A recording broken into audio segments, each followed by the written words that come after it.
everyone, welcome to another new week. This is Monday and it is the 14th of December, so we are now past the halfway mark in our Advent reading series.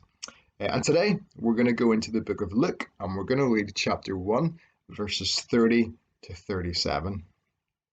But let's find door 14 and see what's behind there today. And today I'm going to focus on the letters as well because I filled in the secret code so far. But first, let's see what's behind door 14. So today we have an R and we have Luke 2 verse 11, which says this: "Today your Saviour was born in David's town. He is Christ the Lord." So let me pop this back up and let me find my secret code, which is right here. I'll put a picture up so you can see it better, but we need to find day 14 and we need to put in the R. So there it is. Okay, so let me show you what we've got so far, and maybe you can get a picture of this, screenshot it, and begin to fill in each day yourself as well. So let me show you what we've got.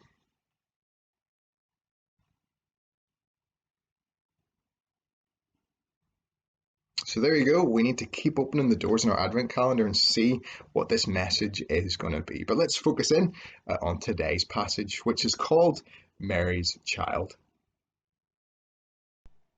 Imagine for a moment today that you got some really shocking news at Christmas time.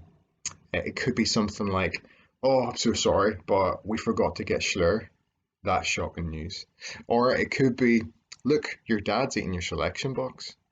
Or it could be something like, "Do you know, this is the first year in 20 years that The Sound of Music isn't on BBC One on Boxing Day." Or, worst of all, could you imagine being told, "I'm really sorry, but there's no present for you under the Christmas tree"? If we were told any of those things, we would be shocked, maybe sad, maybe confused. We'd have all kinds of feelings going on. Now, that's just a little glimpse into how Mary must have felt that first Christmas. You see, God's rescue plan, the Christmas story, involved a girl called Mary. But when Mary heard what God had planned for her, well, she was incredibly shocked, maybe a bit scared, maybe a bit confused. Why would God choose her? You see, God told her that she was going to have a son, but this wasn't any normal son. No, this son was going to be a king, but not just any normal king. This was going to be God's king, God's son, and he was going to come and rule and reign forever. God told Mary that her son, Jesus, was going to come and he was going to rescue his people from sin.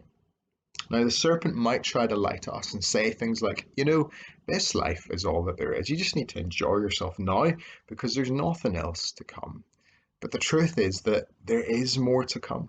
If we trust in Jesus, if we belong to God, well, then we can enjoy life with Jesus now and forevermore. And not even sin and death can ruin this life that Jesus gives us. One day, he is going to wipe away every tear and he's going to make all things new. Christmas tells us that Jesus came, and he came to go to the cross to die so that we could have forever life. As Jesus died on the cross, as his body was put in the tomb, the serpent must have looked on and thought to himself, "Finally, I've won. There's no hope for God's people." But 3 days later, well, that tomb was found to be empty. Jesus came back to life, proving that on the cross he had crushed the serpent. He had won the victory over sin and death. And now we have hope that will never, ever end. One day, all that is broken by sin is going to be made new. Jesus is God's forever King,